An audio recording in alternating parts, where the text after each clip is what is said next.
नमस्कार, प्रणाम। जय बजरंगबली। जय बजरंगबली। नमस्कार, प्रणाम।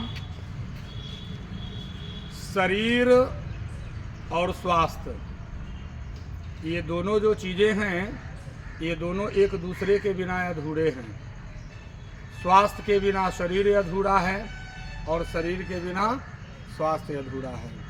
हमें इन दोनों पर ध्यान देना है और इन दोनों पर ध्यान देने का काम केवल और केवल एक ही चीज़ करता है, उसका नाम है व्यायाम।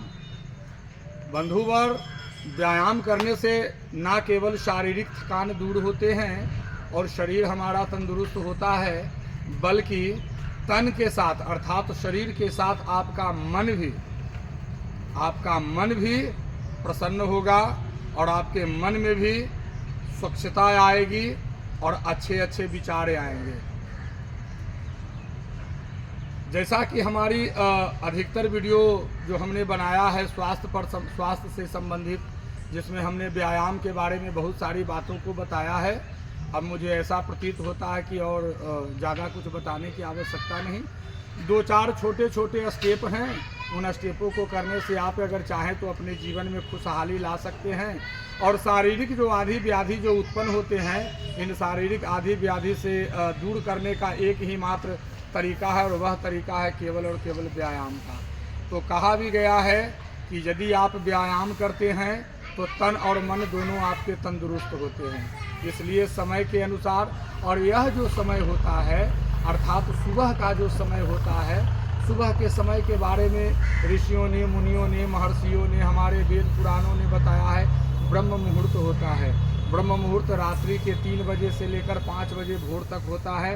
उसके बाद का जो काम है उसमें आप स्नान ध्यान कर लें, नित्य क्रिया से निवृत्त हो जाएं, अपने देवी देवता जिनको आप पूजा करते हैं, आराधना करते हैं, उनकी आराधना कर लें। और उसके बाद में कहीं ऐसे ही जगह जो आपके आसपास में हो, कोई मंदिर का जगह हो, कोई आश्रम का जगह हो, गंगा का तट हो, ऐसे ऐसे जगहों पर आप जाएं सुबह सुबह के समय में और उगते हुए सूर्य का दर्शन करें।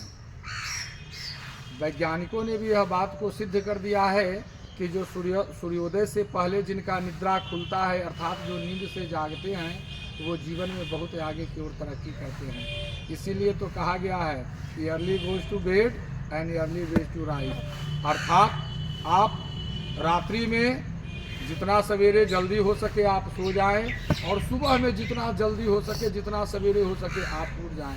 आपको सवेरे में केवल उठना ही, यदि इन बातों को आप अपने जीवन में उतार लेते हैं अर्थात कि ब्रह्म मुहूर्त में उठने का, तो पहला तो व्यायाम आपका वही हो गया कि आप ब्रह्म मुहूर्त में उठते हैं। हाँ, पहले 2 दिन 4 दिन ऐसा लगेगा, मन में आलस्य आएगा, क्योंकि आलस्य तो हमारे शरीर का सबसे बड़ा शत्रु है। तो आलस्य आएंगे, लेकिन उन आलस्य को त्यागते हुए में आप अपने बिछावन से उठ जाएं। बिछावन से उठने के बाद में आप बाहर निकल जाएं ताकि आप बाहरी वातावरण से रूबरू हो सके, क्योंकि वो जब हवाएं जो चलती है भोर में, वो हवाएं जब आपके शरीर में लगेगी तो आपका शरीर का अंग प्रत्यंग जो है जो खिल उठेगा। इन चीज़ों को मैं करता हूँ, इसीलिए मैं आपसे बताता हूँ बंधुवर। इसलिए आप भी करें, आप अपने बाल बच्चों से भी करवाएं और उन्हें आदत डलवाएं, क्योंकि अभी से बचपन से अच्छी आदतों का अगर विकास होता है और माता पिता अगर उसको करते हैं और बाल बच्चों के अपनी देख रेख में, अपनी निगरानी में करवाते हैं, तो निश्चित ही वह आगे जाकर एक अच्छा भला नागरिक बनेगा और देश की सेवा तो करेगा ही करेगा। देश सेवा के साथ साथ अपने माता पिता की सेवा, अपने भाई बंधु की सेवा, अपने घर गृहस्थी की सेवा, हर तरह की सेवा को वह करेगा। ठीक है, तो आज हम इतना ही और फिर मिलते हैं एक अगले अंक में। लेकिन हाँ, व्यायाम जरूर कीजिए। न कुछ अगर आता हो आप टहलने का कोशिश कीजिए, क्योंकि सुबह का सैर भी अर्थात सुबह का टहलना भी एक बहुत उत्तम व्यायाम है। मिलते हैं फिर अगले अंक में, तब तक के लिए जय बजरंगबली।